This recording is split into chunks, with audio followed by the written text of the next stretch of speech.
Irmãos, nós estamos numa série muito importante, uma série de ministrações falando sobre o avanço do rei. A minha perspectiva quanto a esta palavra sobre o avanço do rei é mostrar para a igreja, em episódios bem explícitos, sobre cada passo do plano estratégico de Deus através dos séculos. O propósito de Deus, obrigado, querida. O propósito de Deus, o plano dele, a estratégia dele ao longo dos séculos. O Senhor, Deus, planejou não só a criação, não só o modelo de reino, mas também ele planejou a nossa salvação, a nossa libertação. E é dentro dessa caminhada que nós estamos percorrendo. Paulo escreve na sua carta aos Tessalonicenses, a sua primeira carta aos Tessalonicenses, no capítulo 4, versículo 17.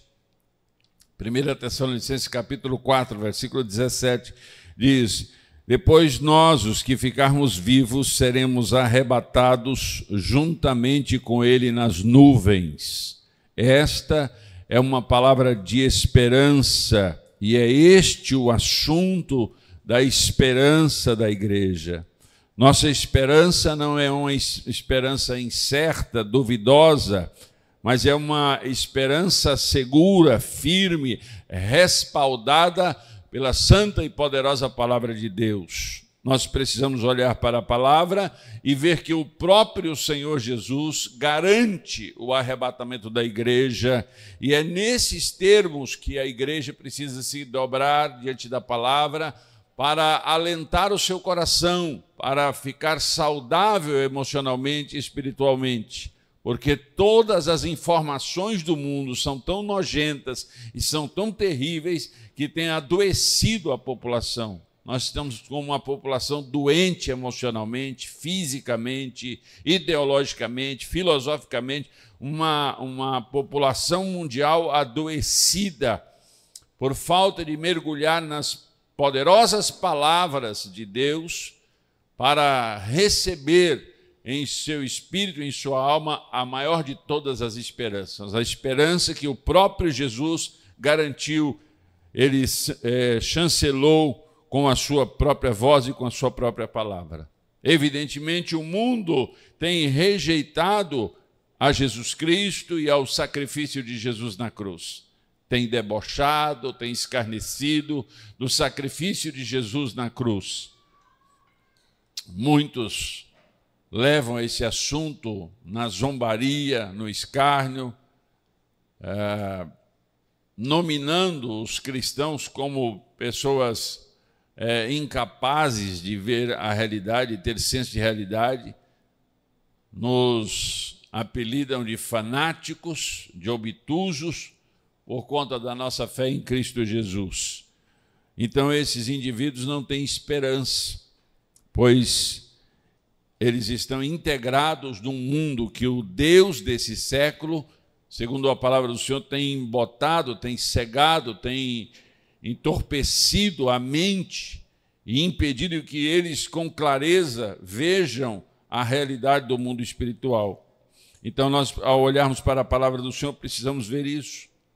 O avanço do rei em direção ao seu povo neste episódio particular de hoje é glorioso. Por que é glorioso? Porque ele apresenta um dos pontos mais celebrativos da palavra do Senhor. É um momento muito especial, muito glorioso, porque é o arrebatamento da igreja, que é ensinado, o apóstolo Paulo, na sua carta aos Coríntios, capítulo 4, na sua carta aos Coríntios, capítulo 15, na sua carta aos Tessalonicenses, capítulo 4, ele traz algumas explicações muito interessantes quanto ao arrebatamento da igreja. E quando nós lemos, particularmente o texto de Paulo aos irmãos da cidade de Tessalônica, nós vemos que, ao lermos esse texto, a nossa esperança é aumentada. ela fica robusta pelas verdades que o apóstolo nos traz pela inspiração de Deus. Então, o Senhor, o grande Rei, ele garante a sua volta, garante o seu retorno para se encontrar conosco, para nos buscar. Este, sim, é um dos acontecimentos que a igreja precisa estar alimentando-se com este episódio, com esta informação, com esta doutrina. Quando nós focamos na terra, irmãos, quando nós focamos na política, quando nós focamos nas ideias humanas, nós temos a tendência de ficar com a nossa alma muito ruim, muito aflita. Nós estamos só recebendo notícias das organizações internacionais, as organizações mundiais, os governos de boa parte do mundo, eles estão de ponta cabeça, e essas informações são dolorosas, elas provocam um nível de ansiedade muito grande ou um nível de depressão muito grande. Milhares de pessoas estão suicidando no mundo, milhares de pessoas estão entorpecidas por drogas, pelo álcool, por tantas coisas, porque não está dando conta de viver a realidade deste mundo cruel, terrível, escuro, tenebroso em que estamos vivendo. Então, a doutrina bíblica a respeito do arrebatamento da igreja tem que ser para nós um tempo precioso de estudo e de fé depositada nesta palavra.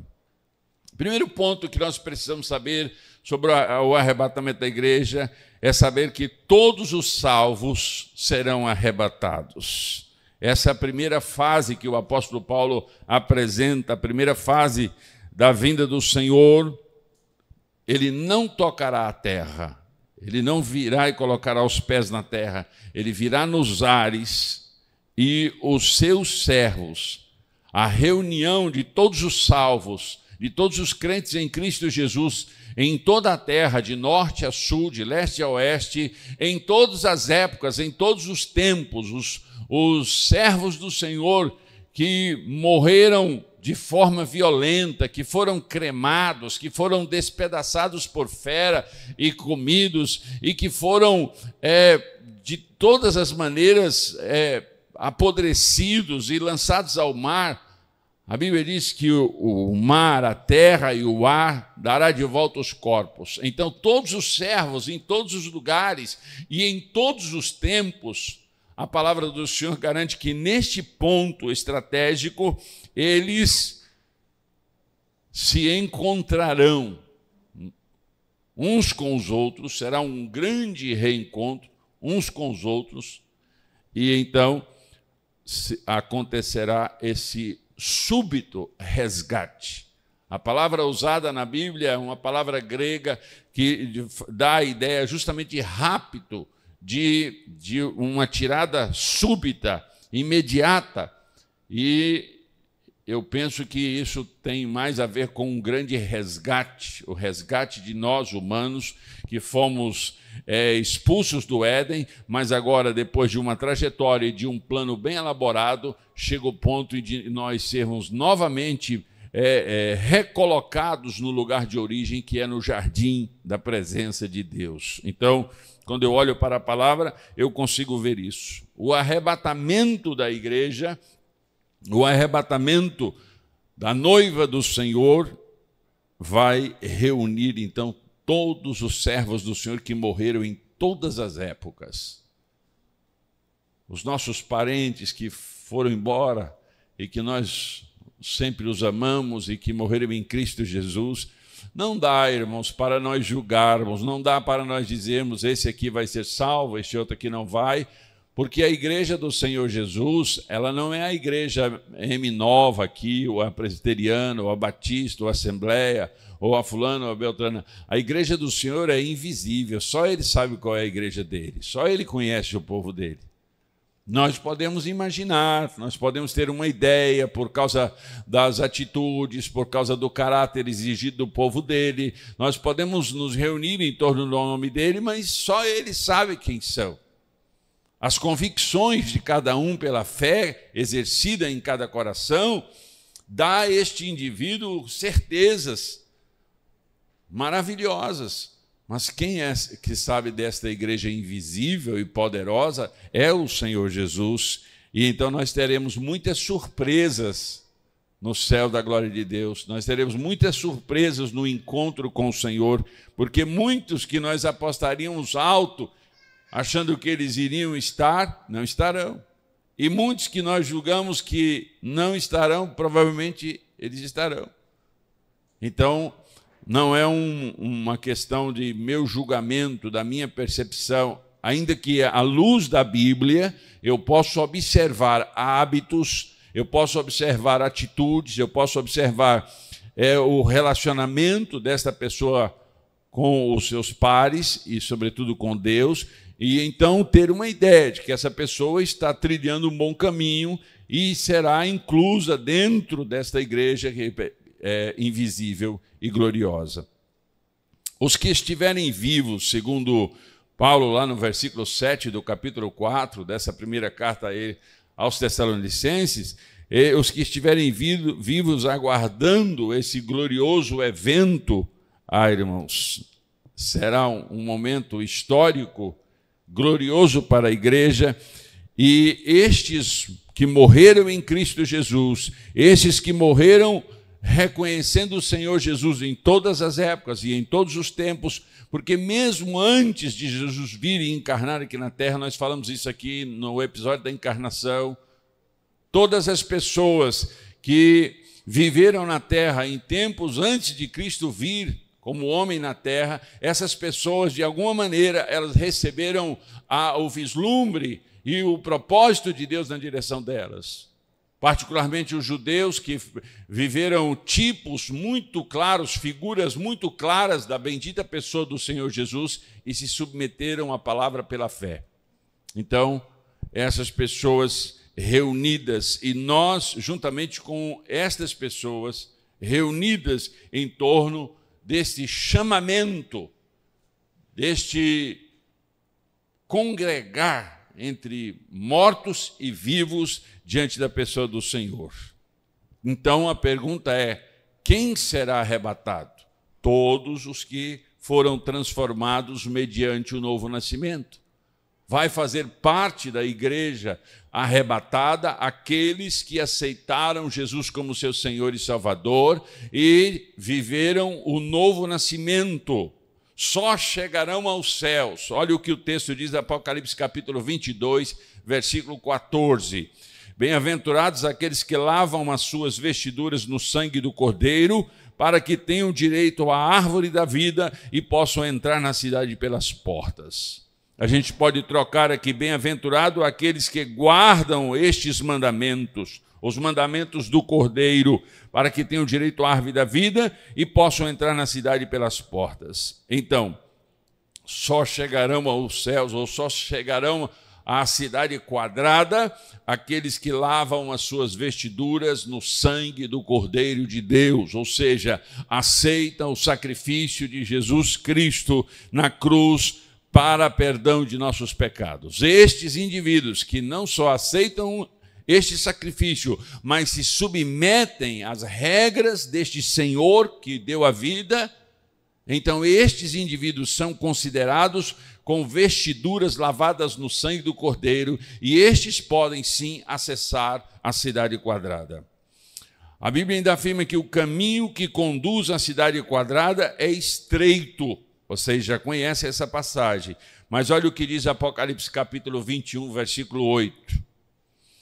Mas quanto aos tímidos e aos incrédulos e aos abomináveis e aos homicidas e aos fornicadores e aos feiticeiros e aos idólatras e a todos os mentirosos, a sua parte será no lago que arde com fogo e enxofre, que é a segunda morte. Então aqui existe uma classificação de pessoas que serão impedidas de acessar a cidade quadrada. Quais são essas pessoas?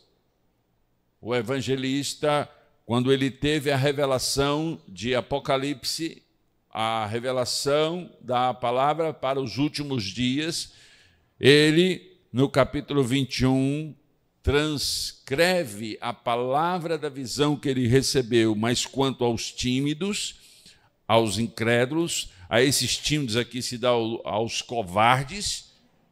Os covardes aqui são aqueles que não assumem a sua semelhança com Deus, não assumem a sua imagem com Deus, são aqueles que, por algum tipo de atração desse mundo, negam a gloriosa presença do Senhor Jesus na sua morte. Então, a Bíblia fala desses tímidos, desses incrédulos, desses abomináveis, desses homicidas, desses fornicadores, desses feiticeiros, desses idólatras e de todos os mentirosos. A sua parte será no lago de fogo, no lago que arde com fogo e enxofre, que é a segunda morte.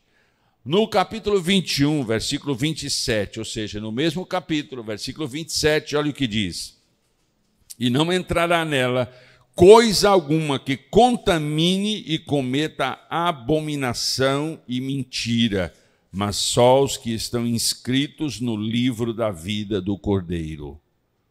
Então, quando nós olhamos para a palavra do Senhor e verificamos essas informações, ou seja, há uma lista de atitudes.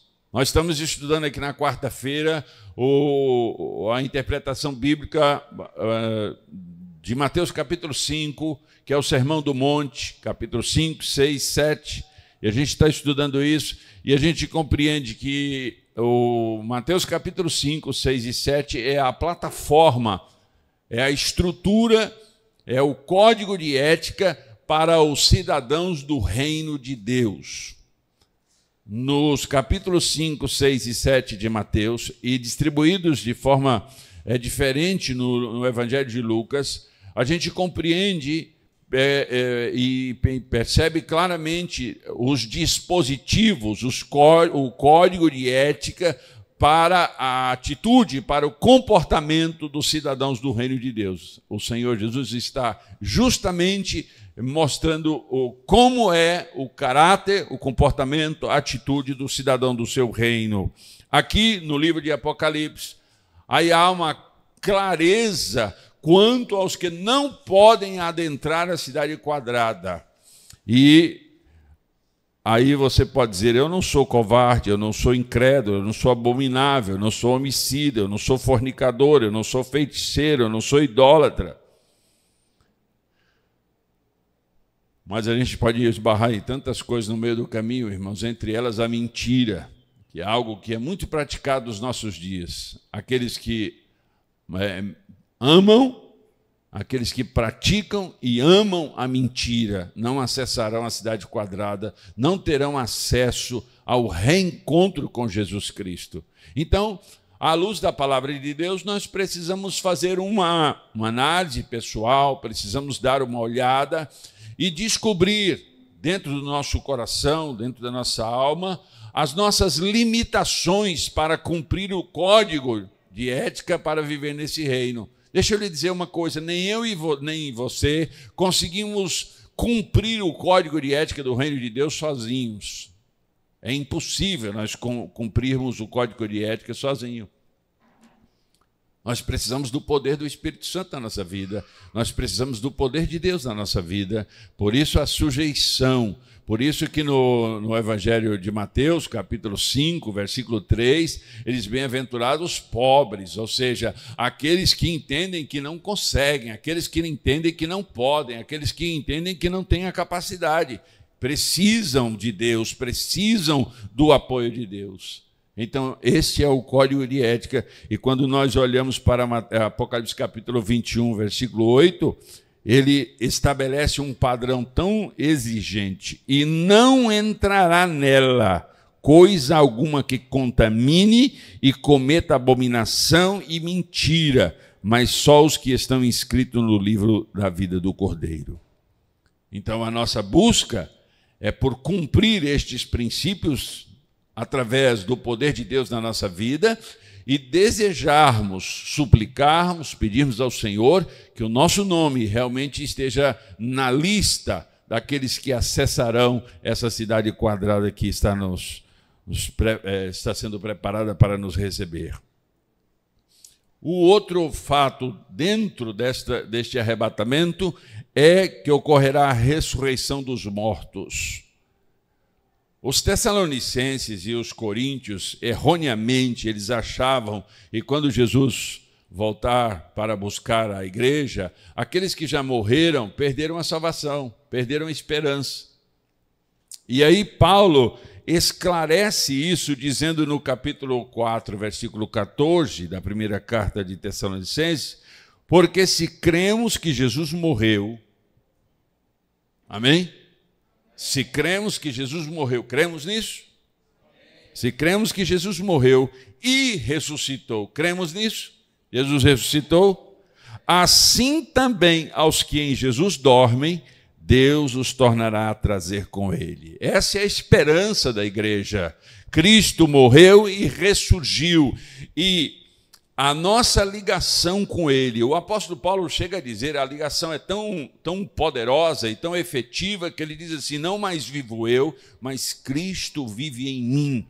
Então é nesse parâmetro, é nesse contexto poderoso de Cristo em nós, é que nós conseguimos viver no código de ética deste reino. Porque em nós mesmos nós fracassaremos, mas nele nós conseguiremos sobreviver neste reino, porque ele concede a nós, pelo poder do seu Espírito, a prática destes códigos, dessa plataforma de governo do seu reino. Então Paulo diz para os tessalonicenses e para os coríntios que estavam em dúvida, porque tinha um monte de gente buzinando na orelha deles e falando e dizendo um monte de asneira, e Paulo os informa, os exorta, os doutrina, dizendo, irmãos, acautelai-vos, calma, não sejam ignorantes quanto a este assunto. Abram os olhos, o Senhor deu-nos a sua garantia, porque se cremos que Jesus morreu e ressuscitou, assim também aos que em Jesus dormem, Deus os tornará a trazer com ele. Esta é a palavra de vitória para a igreja, esta é a palavra de Deus para a igreja. Então nós precisamos pegá-la, precisamos recebê-la, precisamos internalizá-la, para que nós possamos viver com a esperança efetiva em dias melhores. Amém? A primeira e a segunda ressurreição, efetivamente a ressurreição de Jesus, o próprio apóstolo Paulo, na sua carta aos Coríntios, capítulo 15, versículo 20, ele fala que Jesus é as primícias dos que dormem. Antes, no Antigo Testamento, há casos de ressurreição. E há casos de ressurreição em outros episódios na história da humanidade. Mas nós estamos falando aqui daquele que ressurgiu e a morte não o tragou novamente. Nós estamos falando daquele que ressurgiu com poder e a morte não teve mais domínio sobre ele. Ele quebrou a força da morte, ele quebrou as correntes da morte, ele rompeu isso. Então, efetivamente, Jesus foi morto, foi sepultado e ele ressurge com todo o poder, como ele mesmo diz, todo o poder me foi dado em cima dos céus e embaixo da terra. Este é o poder que ele tem. Então, ele é a primícia dos que dormem. Ninguém venceu a morte física a não ser o próprio Senhor Jesus. E estamos falando aqui dessa morte física para sempre. Então, a primeira ressurreição é justamente quando chegar a hora, quando a ordem for dada no céu para a vinda do nosso Senhor e Salvador Jesus Cristo, então o som do céu será tão poderoso e glorioso, segundo a palavra, que a terra, o mar e o ar darão os seus corpos, eles ressurgirão. Este é um mistério.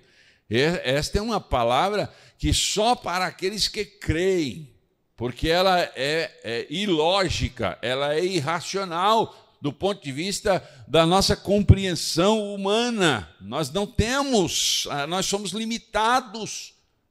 racionalmente, logicamente, nos parâmetros humanos, nós somos muito limitados. Então, este mistério de que o ar, o mar e a terra darão seus corpos. Imagina que pessoas que morreram há 2.000 anos, há 3.000 anos, não existe nada, nem ossos, nem cabelo, nem nada. Pessoas que morreram há 6 meses, há 1 ano, já foram comidas completamente, acabou.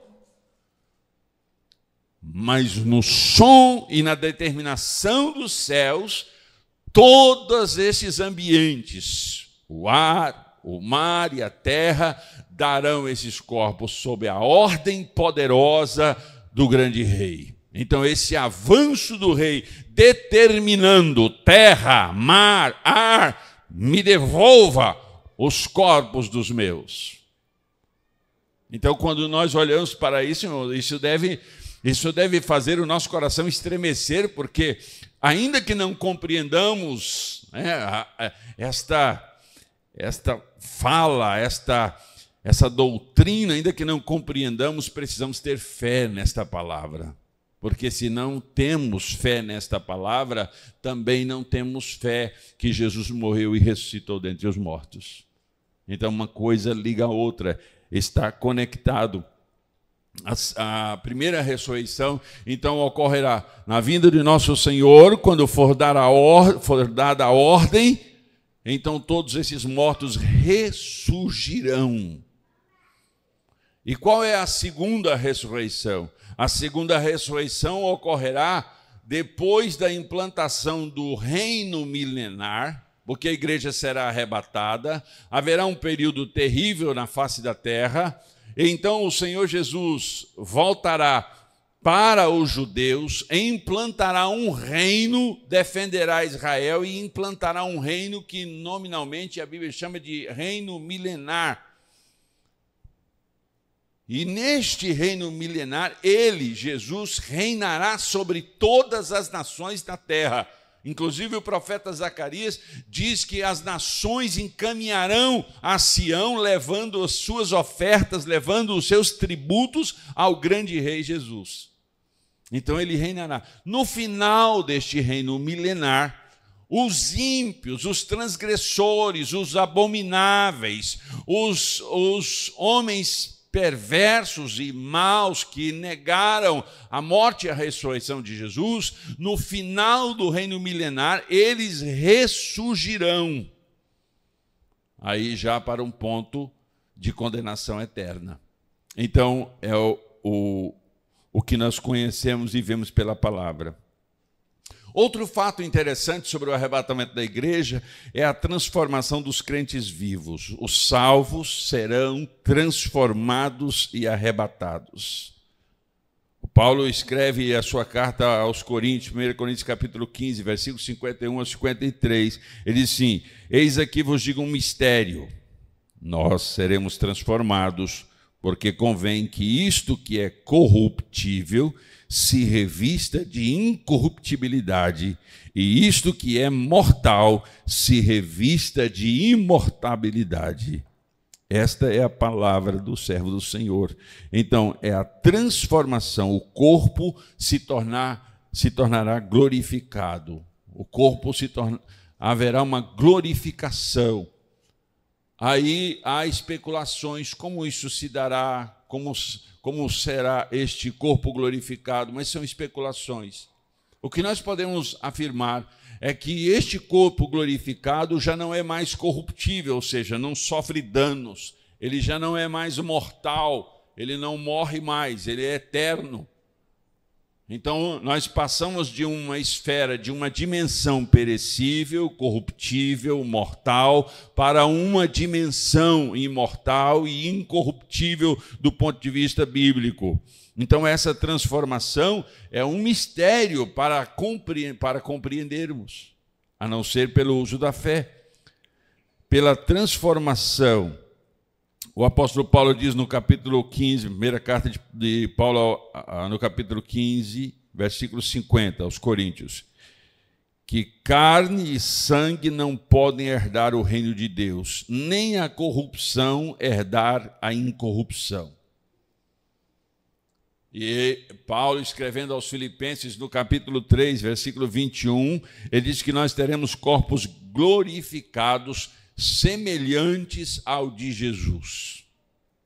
Então, os salvos poderão ir ao encontro do Senhor nos ares. Os que estiverem vivos na segunda vinda de Jesus serão arrebatados.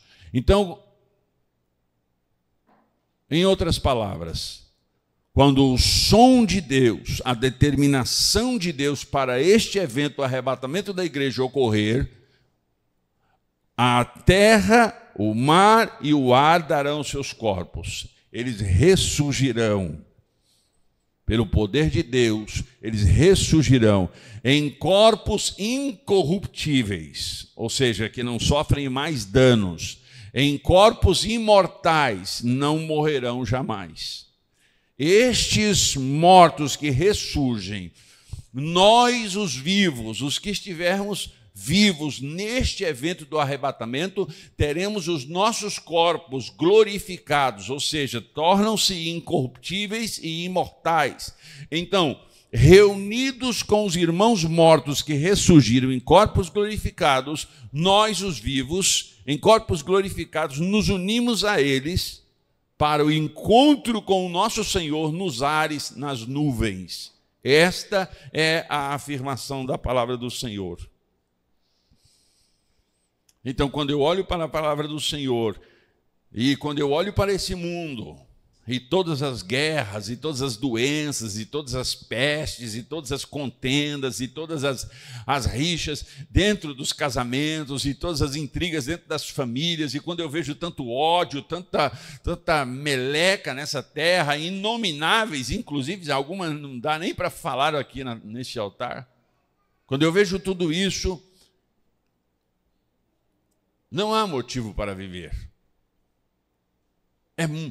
Esse mundo, esse plano, essa dimensão que nós vivemos, irmãos, ela é uma dimensão tão abjeta, tão horrorosa, tão cheia de danos, tão cheia de maldade, tão cheia de dores, tão cheia de choros, tão cheia de desgraças, que quando nós olhamos,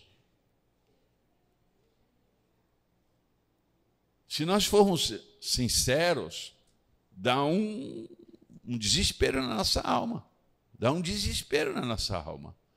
Então, por este motivo, o Deus desse século, o inimigo de nossas almas, quer impedir a nossa crença na palavra, porque quando nós deixamos de crer na palavra de Deus, deixamos de ter a esperança avivada no nosso coração. Essa esperança não vai aflorar em nós, porque o nosso coração, a nossa alma, a nossa mente está focada e percebendo as mutilações, as desgraças, as ruínas, as misérias dessa terra.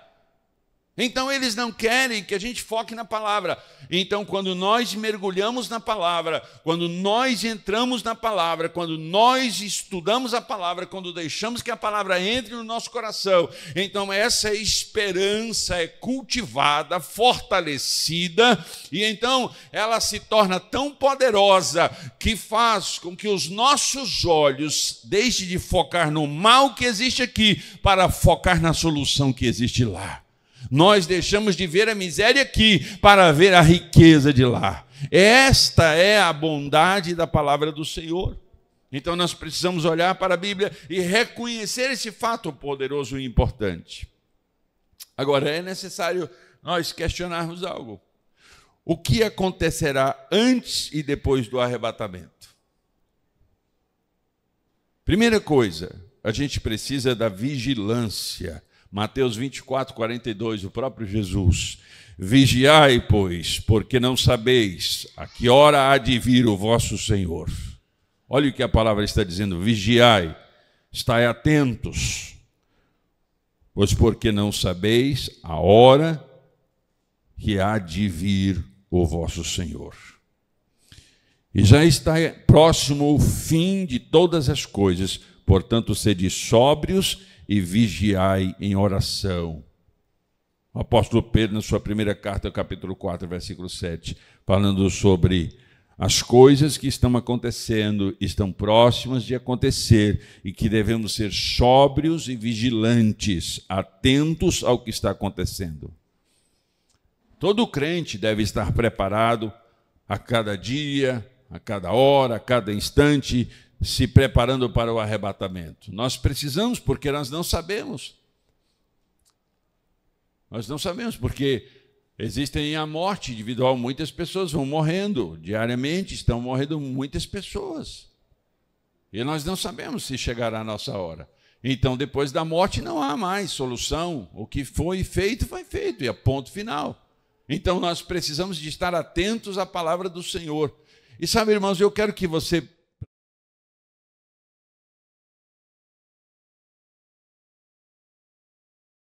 que o pecado, nós humanos vamos cair sempre no pecado, na transgressão. Sempre. Eu, você, todos nós.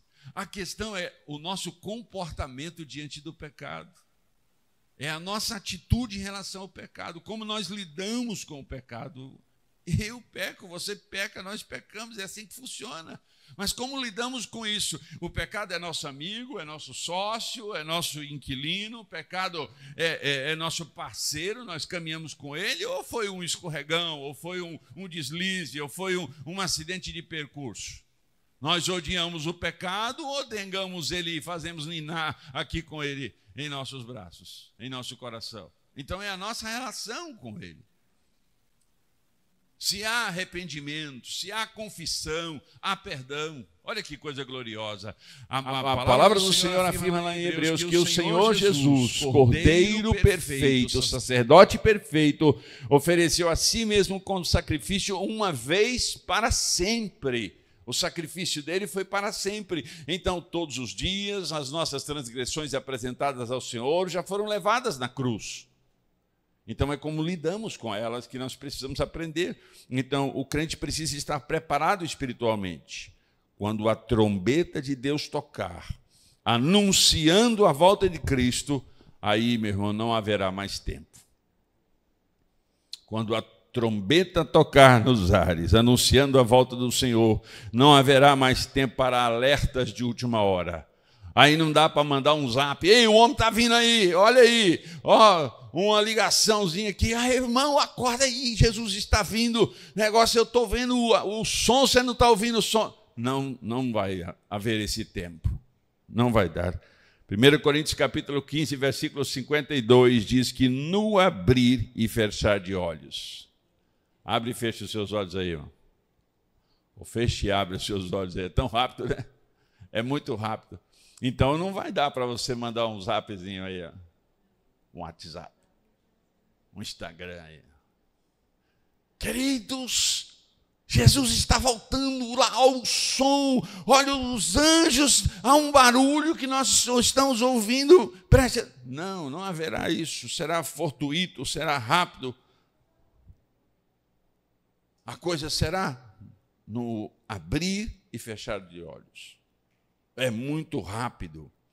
Então, a gente precisa estar atento. Nós não podemos dar avisos nessa hora, não podemos fazer alertas nessa hora, porque no episódio, no tocar da trombeta, do chofar de Deus, quando a ordem for dada, então não haverá mais tempo para alertas.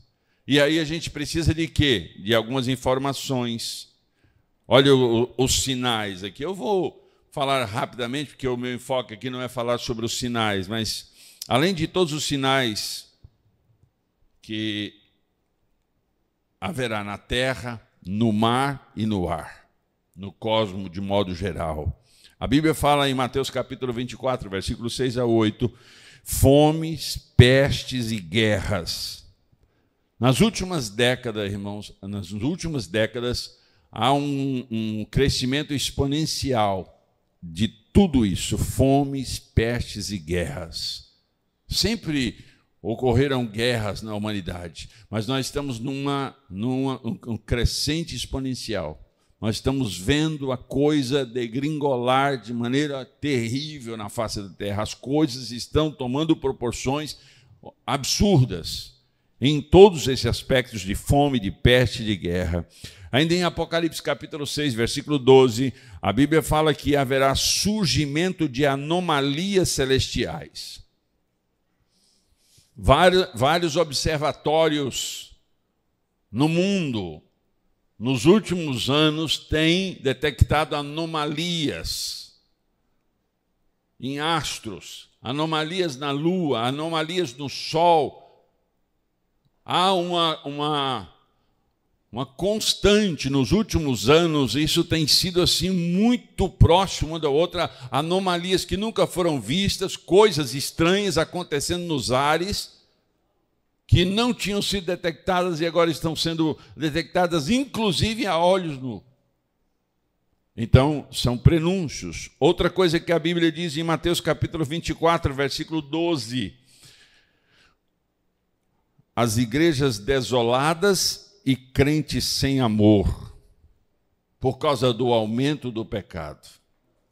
Uma das características da igreja do primeiro século foi o amor transbordante, contagioso, um amor um amor altruísta, um amor de entrega. Nós estamos vivendo uma geração egoísta, uma geração cada vez mais voltada para si mesmo. Nós estamos preocupados com o nosso dia, com o nosso almoço, com a nossa roupa, com o nosso carro, com a nossa casa, com a nossa vida particular. E nós não estamos fazendo um dos pontos determinantes da mensagem do Senhor, que é amar o próximo como a nós mesmos. Então, a palavra do Senhor diz que por conta do aumento da iniquidade, o amor haveria de esfriar, e esse amor seguramente entre os cristãos. Igrejas desoladas porque elas estão distantes das verdades de Deus. Elas cultuam, mas estão distantes do propósito divino para ela. E este é um trato terrível. A Bíblia diz por causa do aumento do pecado. Irmãos, em toda a história, desde o Éden até aos nossos dias, o homem peca. E peca em grande escala. Em alguns impérios ao longo da história, os pecados foram assim absurdos, inomináveis, assim, coisas terríveis de todos os níveis que você imaginar. Mas na proporção da nossa geração nunca ocorreu isso. Irmãos, quando eles falam sobre a Web Dark, né? Web Dark, a internet, irmãos, tem um mundo aí que a maioria das pessoas não sabem. Tem um mundo aí tão tenebroso, irmãos. Você já viu falar sobre as bonecas vivas? Já ouviu falar sobre as bonecas vivas? São crianças sequestradas e elas são mutiladas, arrancam-se os dentes, elas são mutiladas para o prazer sexual de monstros, de transgressores inomináveis. Sequestro de crianças para a venda de órgãos. Isso está em escala assim altíssima. Então, o que nós estamos vendo de pecado, de transgressão, inclusive dentro das igrejas, pedofilia, molestação sexual, transgressões e corrupção, inclusive dentro das igrejas, tem envergonhado milhares de pessoas ao redor da terra. Dá nojo só de falar a respeito desses assuntos. Então há um aumento terrível, grandioso, em escalas assim absurdas. Eu não vou ficar aqui falando sobre isso, só estou dando uma pincelada sobre este aumento do pecado na nossa geração. Este é um sinal que a palavra de Deus fala lá em Mateus capítulo 24, versículo 12. Ainda Mateus capítulo 24, versículo 4 e 5, o surgimento de falsos cristos. Meu irmão, o que tem ao redor do mundo de pessoas que se autodenominam Messias, Cristos? No Brasil mesmo tem um monte deles. E as pessoas estão sendo iludidas, elas estão sendo confundidas, e elas estão sendo destruídas por conta destes falsos cristos que se apresentam com as suas mensagens. E, finalmente, Mateus capítulo 24, versículo 32 e 33, fala sobre a restauração de Israel. Em 1948, Israel, inclusive pelo voto do Oswaldo Aranha, um brasileiro, na ONU, foi estabelecido o novo Estado de Israel. Israel se torna Estado novamente e acontece o retorno dos judeus para Israel. Israel, desse tamanhozinho, do tamanho do estado de Sergipe, é um estado minúsculo e é um estado democrático, é um estado que respeita os direitos humanos, que é um estado tão minúsculo e se comparar o que temos aqui no Brasil e o que eles têm lá, é absurdamente difícil essa comparação, porque eles não têm nada lá, mas eles são tão poderosos, irmãos, que os olhos do mundo estão lá neles. Israel, biblicamente falando, é considerado o relógio de Deus sobre a terra.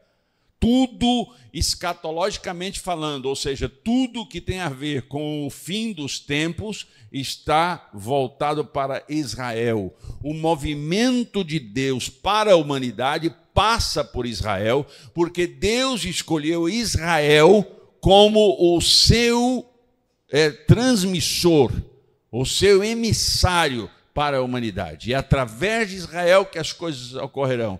O final, nós vamos ver aqui no próximo domingo, nós vamos falar aqui do retorno dele para Israel, e é algo assim absurdamente poderoso. Então, este é um dos sinais, a restauração de Israel que se deu em 1948. E, finalmente, Mateus capítulo 24, versículo 14, fala sobre a proclamação do evangelho aos confins da terra. Segundo alguns entendidos, ainda existe cerca de 2 milhões de pessoas no mundo, 2 bilhões de pessoas no mundo que não conhecem Jesus. Nós já passamos os 7 bilhões de pessoas no mundo, mas ainda cerca de 2 bilhões de pessoas não conhecem Jesus Cristo. Mas o evangelho, nesta geração, tem sido propagado de forma maciça. A Bíblia continua sendo, ano após ano, o livro mais traduzido e mais vendido no mundo. A mensagem do Senhor, através de ondas curtas, ondas médias, através da internet, através de vários movimentos, tem se propagado de maneira gloriosa. Então, o que nós estamos vendo é que, a passos largos, todos esses sinais que a Bíblia nos fala apontam para o cumprimento deste grande evento, glorioso evento chamado arrebatamento na igreja. E nós veremos isso acontecer e nós cumpriremos isso pela bondade do Senhor. Jesus expressa o seu amor a nós, o amor de Deus por nós. O Senhor Jesus é a expressão do amor de Deus por nós. E essa expressão de amor, ela vem em nossa direção. João capítulo 14, versículo 3, ele fala que ele organizaria as coisas e voltaria para buscar-nos. É de interesse de Jesus que estejamos, ele disse, para que onde eu estiver, estejais vós também. Essa é a promessa do Senhor Jesus para o seu povo, para a sua igreja, para a sua noiva. Desde o início do relacionamento do Senhor Jesus na terra, propondo e anunciando este amor e fazendo as suas pregações a respeito do seu reino. Mas uma coisa é preciso notar. Desde o início da fundação do seu fundador, chamado Jesus Cristo, filho de Maria e de José, que nasceu em Belém, morou em Nazaré, morou em Cafarnaum e não andou na terra mais do que 160 quilômetros. Esse Jesus, que fundou a sua igreja, deu start a um novo tempo, ao avanço dele em direção aos seus filhos. Ele mesmo foi um dos precursores, aliás, ele anunciou o sofrimento da igreja nele mesmo. Então a igreja tem sofrido todo tipo de perseguição e infortúnio ao longo da história da igreja. A igreja tem sido perseguida, mas diga para o seu irmão, A igreja é a noiva do Cordeiro. Mateus capítulo 16, versículo 18, edificarei a minha igreja e as portas do inferno não prevalecerão contra ela. Edificarei a minha igreja e as portas do inferno não prevalecerão contra ela. Mas a igreja tem sido perseguida, segundo uma ONG chamada Portas Abertas, e essa ONG eu acompanho ela desde a década de 80, é uma das poderosas ONGs para a divulgação da palavra de Deus, fundada pelo irmão André. E você pode ler o material, eles têm o site Portas Abertas, têm informações de perseguição, eles têm pesquisas no mundo inteiro e eles são uma organização muito séria e está aí há muitos anos evidenciando a perseguição da igreja no mundo. E sabe o que eles constataram agora recentemente? No ano passado, o número de cristãos perseguidos no mundo ultrapassa 360 milhões de pessoas. Significa que 1 em cada 7 pessoas cristãs estão sendo perseguidos. E eles criaram uma medida, eles mensuraram o nível de perseguição dos cristãos, que é alta, severa, tem a variável, a alta, a severa e a extrema. E sabe, irmãos, se você pode entrar lá no site Portas Abertas e baixar um e-book sobre as perseguições. Eu vou dizer aqui só alguns países, no ranking de 50 países que mais perseguem os cristãos, estão Coreia do Norte, em primeiro lugar Coreia do Norte, em segundo lugar Somália, depois Iêmen, Eritreia, Líbia, Nigéria, Paquistão, Irã, Afeganistão, Sudão, Índia, Síria, Arábia Saudita, Mianmar, Maldivas, China, Mali, Iraque, Argélia, Mauritânia, Uzbequistão, Colômbia, Burkina Faso, República Central Africana, Vietnã, Turcomenistão, Cuba, Níger, Marrocos, Bangladesh. São 50 países no mundo hoje que mais perseguem os cristãos, com alta, severa e extrema perseguição. Milhares são mortos, são sequestrados e mortos diariamente no mundo. Cristãos são perseguidos por causa da fé em Cristo Jesus. Sabe por que esses regimes todos que eu li aqui perseguem a igreja? Sabe por que os regimes socialista, comunista, sabe por que esses regimes de esquerda e ditatoriais perseguem a igreja?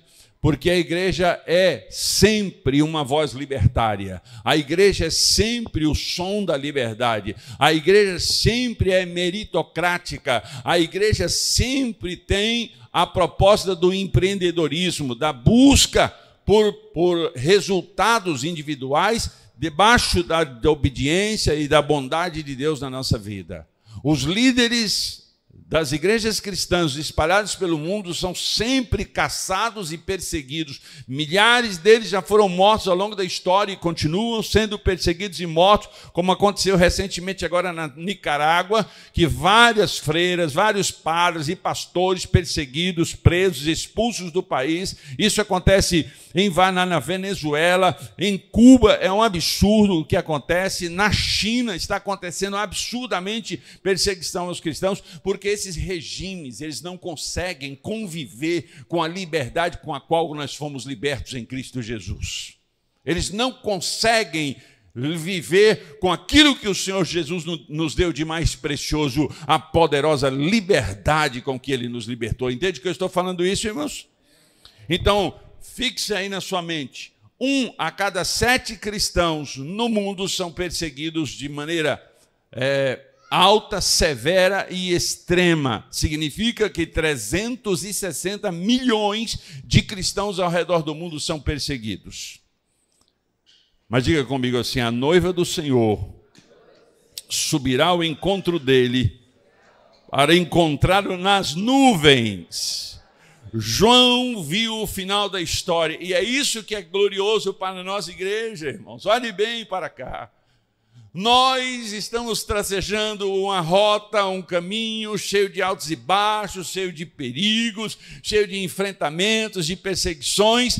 Mas escute bem, nós já conhecemos o final do livro, nós já conhecemos o final da história. Nós, quando lemos a palavra do Senhor, conseguimos encontrar a esperança com que fomos chamados. Essa esperança tão gloriosa. Regozijemo-nos e alegremo-nos e damos-lhes glória, porque vindas são as bodas do Cordeiro e já a sua esposa se aprontou. Apocalipse capítulo 19, versículo 7. Olha que texto maravilhoso. Regozijemo-nos e alegremo-nos e demos-nos glória, porque vindas são as bodas do Cordeiro e já a sua esposa se aprontou. Antes do arrebatamento, estamos sujeitos às intempéries. Antes do arrebatamento, estamos sujeitos a toda sorte de malefícios, de perseguições, de deboche e de todo o bullying, de toda a maldade que o mundo pernicioso contém. Mas após o arrebatamento da igreja, irmãos, eu tenho uma boa notícia para lhe dar. Após o arrebatamento da igreja, nós nos encontraremos com o nosso grande rei. Com o grande rei. A Bíblia diz que ele virá nos ares e à sua frente trará galardões, presentes para o seu povo. Já pensou que maravilha, irmãos? O séquito de anjos, todos gloriosos, o rei, o Senhor Jesus, aquele que morreu e está vivo, o poderoso Filho de Deus que foi sacrificado, ele vindo em nossa direção, dizendo: vinde, benditos de meu Pai, vinde, cheguem-se a mim, eu tenho aqui dádivas, eu tenho presente para vos dar. Eu esperei esse dia, os céus esperou esse dia, tudo estava preparado para esse encontro. Então chegou este momento glorioso. Quando nós olhamos para a Bíblia e vemos que os mortos serão ressuscitados, os vivos serão transformados e arrebatados. Por isso, meu irmão, se você crê em Cristo Jesus, diga comigo: eu creio em Cristo Jesus. Então eu devo ter essa esperança no arrebatamento da igreja. Eu preciso ter essa fé para purificar-me mais a cada dia, pois em breve a igreja do Senhor não estará mais aqui, ela será levada deste mundo tenebroso. Olha o que a palavra de Deus diz: amados, agora somos filhos de Deus, e ainda não é manifestado o que havemos de ser, mas sabemos que quando ele se manifestar, seremos semelhantes a ele, porque assim como o veremos. 1 João capítulo 3, versículo 2. Eu preciso ressaltar que há dois aspectos que precisam ser aqui bem observados: o secreto e o público. São duas etapas que constituem a segunda vinda do Senhor Jesus. A primeira, visível somente para a igreja, e a segunda, todo olho verá. Este aspecto doutrinário com o qual eu compactuo e aceito. Existem outros segmentos da fé cristã espalhados pelo mundo que não creem que haverá duas etapas, mas que será um momento só. E eu costumo dizer que não importa se esse detalhe, se haverá duas etapas na segunda vinda do Senhor, uma invisível ou visível só para a igreja e outra onde todo olho verá, e ele voltando para Israel, ou se esse evento será um só, não importa. O fato é que a igreja será elevada aos ares, às nuvens, para o encontro do seu Senhor. Entende o que eu estou falando, irmãos?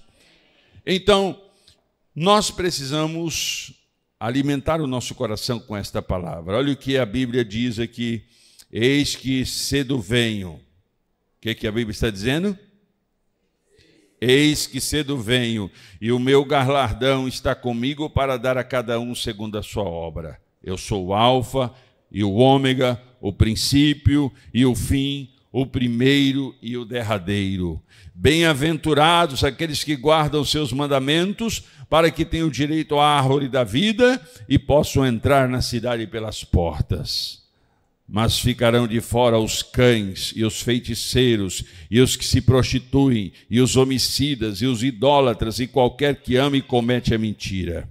Eu, Jesus, enviei o meu anjo para vos testificar estas coisas nas igrejas. Eu sou a raiz e a geração de Davi, a resplandecente estrela da manhã. E o Espírito e a esposa dizem, vem. E quem ouve, diga, vem. E quem tem sede, venha. E quem quiser, tome de graça da água da vida. Apocalipse capítulo 22, versículos 12 ao 17.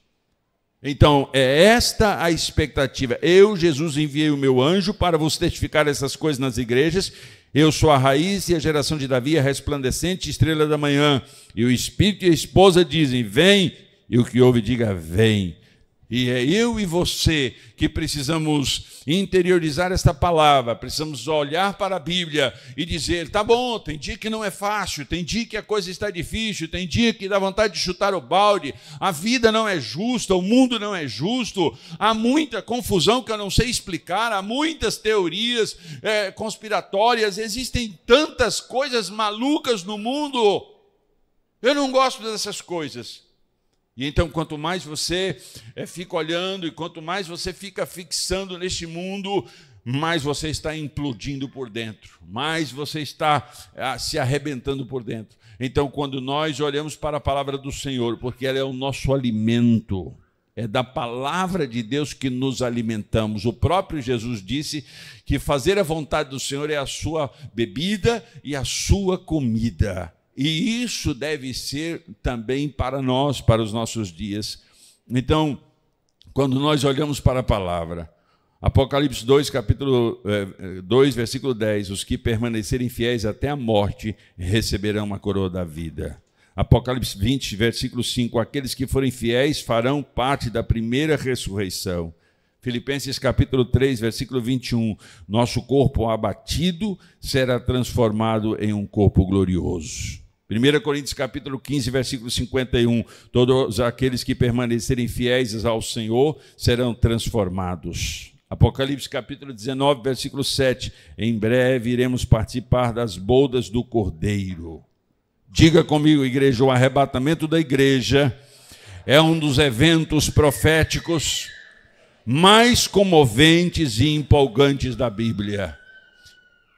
Eu quero convidar você nessa noite a guardar essa palavra, a estudar sobre esta palavra, a interiorizar esta palavra. Há uma promessa, eu vou, mas eu voltarei. Eu vou levar vocês para mim mesmo, para que onde eu estiver estejais vós também. Haverá um reino de justiça, um reino de paz. A Bíblia diz que não haverá mais dor, não haverá mais ranger de dentes, não haverá mais luto, não haverá mais morte, porque as primeiras coisas passaram e tudo se fez novo. Não haverá necessidade de sol, não haverá necessidade de lâmpadas, porque o próprio Jesus iluminará a cidade quadrada. Esta é a vontade do Senhor para o seu povo, é nela que eu me encaixo, é nessa vontade que o meu coração está, é nessa esperança, nessa fé. Alimente a sua alma nessa noite, alimente o seu espírito nessa noite com esta palavra de fé, de esperança, de encorajamento, porque a qualquer dessas horas, o som do céu tocará, e a terra, o mar e o ar dará notícia, os corpos ressurgirão glorificados, e nós, os vivos, teremos os nossos corpos transformados, e nós nos encontraremos com o Senhor para o grande evento chamado as bodas do Cordeiro, o casamento do Cordeiro de Deus. Nesta palavra, irmãos, então, muitas vezes nós somos levados a um buraco, nós somos levados à escuridão, nós somos levados a uma tristeza profunda, nós somos levados a uma perdição, a uma anarquia na nossa alma e no nosso espírito, por falta de guardar o nosso coração. Guarde o seu coração através da meditação da palavra do Senhor. O salmista diz que guardou a palavra no coração para não pecar contra o Senhor, e a palavra do Senhor o fez ter uma mente sã, um coração puro e as mãos limpas. É esta a verdade da palavra do Senhor. Então nós estamos sendo massacrados, nós estamos sendo adoecidos por causa de um monte de infortúnios dessa terra. E sabe, irmãos, as pessoas dizem, mas isso não vai acontecer. Deixa eu lhe dizer um negócio, eu prefiro crer nisso aqui. Eu prefiro crer nisso aqui porque eu vou dizer um negócio, o Dr. Rubens Lopes, nos anos 80, ele dizia o seguinte, ainda que não houvesse céu, valeria a pena ser crente. Porque o cristão, existem vários estudos científicos que falam sobre o perdão, sobre a oração. Existem agora estudos recentes, estudos da mente humana enquanto a pessoa está orando, áreas dos cérebros que são ativadas.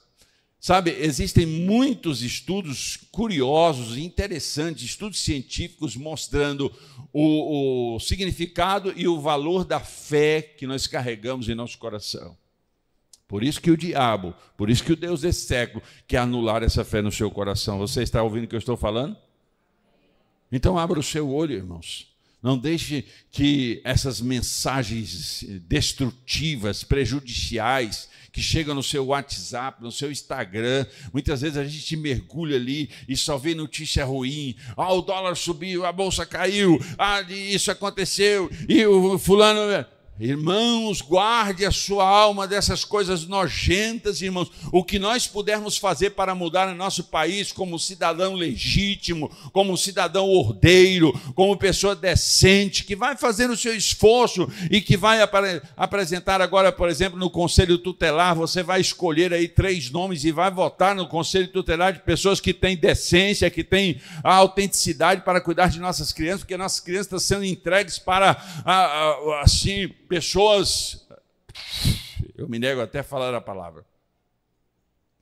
Então nós precisamos ser, sim, cidadãos conscientes, agentes transformadores nessa geração que estamos vivendo. Mas nós não podemos, olhe para mim, nós não podemos aceitar que essas informações dantescas, horrorosas, grotescas, malignas, nos destruam dentro da nossa alma. Pare com isso, não aceite isso. Então mergulhe a sua vida, a sua esperança, a sua alma na palavra de Deus, irmão. Dá um salto triplo, quádruplo, quíntuplo na palavra do Senhor, faça algo, um escarpado aí maravilhoso dentro da palavra do Senhor e ache na palavra do Senhor. Ela é rocha, ela é espada, ela é martelo, ela é escudo, ela é fonte, ela é energia, ela é a vitalidade de Deus para a minha vida e para a sua vida. Tome posse da poderosa palavra de Deus no seu coração, para que você não seja desmilinguido, destruído, adoecido. Você não pode aceitar as interferências desse mundo tenebroso. O mundo jaz no maligno, mas a igreja está em Cristo ressurreto. A voz que será dada e o som do céu que será tocado para que a igreja seja elevada a Ele. Eu creio nisso, eu espero por isso, e chegará a hora e o dia em que eu serei levado para as alturas para estar com meu Senhor para sempre. E sabe que na cidade quadrada, irmãos, o glorioso na cidade quadrada, aqui as pessoas se matam por causa do ouro, roubam e agridem, destroem famílias por causa do ouro, das pedras preciosas. Sabe o que vai acontecer? Na cidade quadrada, as ruas serão de ouro. Os valores lá são totalmente invertidos. Nós vamos pisar no ouro, irmão. Igual a gente pisa no asfalto e na calçada, aqui a gente vai pisar no ouro. Um muro de jaspe e cristal. Já pensou que muro lindo? De jaspe e cristal. Os fundamentos da cidade quadrada são de pedras preciosas. Esmeralda, jacinto, berilo, amatista, são pedras preciosas que os fundamentos dessa cidade são feitas. Uma árvore que dará 12 frutos, e dela nós comeremos, e um rio de água que sai do trono de Deus, cortando a cidade. Irmãos, Lá nós não vamos ter vizinho chato botando um som daquele, e a quebradinha não sei daqui, e eu não sei o quê, essas músicas mais esquisitas, estrambólicas, não é? Lá perto de mim, irmão, tem um homem que tem uma picapezinha, irmão. Ele mora numa casinha pobrezinha, irmão, numa casinha bem simplóriazinha, e ele tem uma saveirozinha, né? Uma saveirozinha. Ele bota o som, irmão, que ouve 4, 5 quarteirões, aquelas músicas mais horrorosas, e a gente é obrigado a ouvir aquilo, porque você não vai lá dar um tapa no pé da orelha de um cara desse, né? Aí você entra para dentro e coloca um tapão no ouvido e fala, vou dormir. Lá nós glorificaremos ao Senhor e bendiremos o Senhor. Ele nos dará tarefas agradáveis, afáveis, e nós viveremos na presença do nosso Senhor. Então, deixa eu lhe dizer, para finalizar esta palavra. Olhe para a Bíblia, irmãos. Comece a ler a Bíblia. Ache na Bíblia a esperança e a fé de que você precisa. Sabe, eu sou filho de crente, sou pastor há mais de 30 anos. E todas as vezes que eu deixei que as angústias ao meu redor, que as aflições ao meu redor, pastorear não é fácil, irmãos. Às vezes as pessoas vêm para a igreja e nós damos todo o amor, daí a pouco elas vão embora e ainda vão embora botando língua para a gente. Falando mal da gente. Não que a gente seja muito bonzinho, mas tem tantas coisas ruins que acontecem ao nosso redor, e eu, em vários momentos, deixei essas coisas me afetarem. Deixei essas coisas tomarem o meu coração. Mas chegou um momento em que eu precisei de decidir o que quero da minha vida. E sabe o que eu decidi, irmãos? Não importa. Pode cair 1000 de um lado, 10.000 do outro, mas eu estou diante do Senhor, ouvindo a sua poderosa palavra. E eu quero convidar você nessa noite a ficar de pé, fisicamente, mas também espiritualmente. Erga o seu espírito diante do Senhor e diga para Ele, se mova na direção dEle e diga, Senhor, eu quero perseverar até o fim. Eu quero guardar a fé no meu coração, porque os que permanecerem fiéis até a morte receberão a coroa da vida. Aqueles que forem fiéis farão parte da primeira ressurreição. Então, em nome de Jesus, saia desse estorpor, saia desse marasmo, saia desse vitimismo que o diabo coloca em você e em mim. Comece a ler os salmos, comece a ler a palavra, põe um hino na sua casa, um hino bonito, tem tantos hinos maravilhosos. Aquele grupo Logos, com o pastor Paulo César, que hinos maravilhosos, ouça aqueles hinos. Escolha um hino que te comova o coração, e em vez de você passar horas ali no TikTok, no Instagram e no Facebook, põe uma música cristã e ouça. Põe uma Bíblia, irmãos, falada, tem Bíblia falada maravilhosa. Põe uma Bíblia daquela e ouça a mensagem do Senhor. Alimente-se com as mensagens que te dão força, que te dão saúde mental, que te dão saúde espiritual. A Bíblia diz lá em João capítulo 10 que o diabo, o ladrão veio roubar, matar e destruir. Ele está babando para matar você, matar os seus sonhos, para destruir você, para acabar com você, porque é próprio dele. Mas a continuidade do texto diz, mas eu vim para que tenham vida e a tenham em abundância.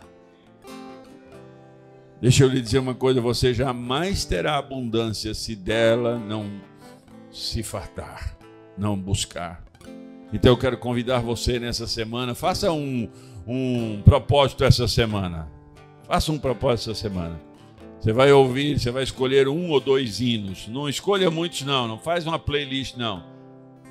Escolha um hino e deixe aquele hino rodar até ser vai girar aquele hino ali, ó. Vai girar aquele hino ali. Até entrar dentro da sua alma, do seu espírito. Pega um texto bíblico e leia ele bastante mesmo. Pode ser um salmo conhecido, como o Senhor é meu pastor, ou aquele que habita no esconderijo, não importa. Pega um texto desse e leia. Eu te prometo, no nome de Jesus, que você vai dar uma girada assim na chave. Algo vai modificar na sua vida.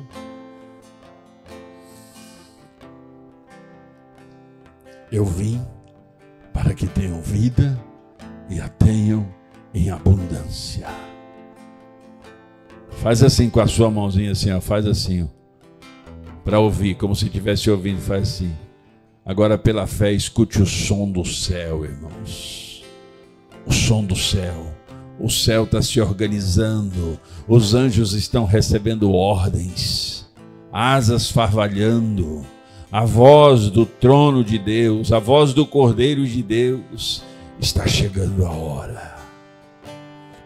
E quando chegar a hora, irmãos, eia, filho, é agora, marche em direção a seu povo.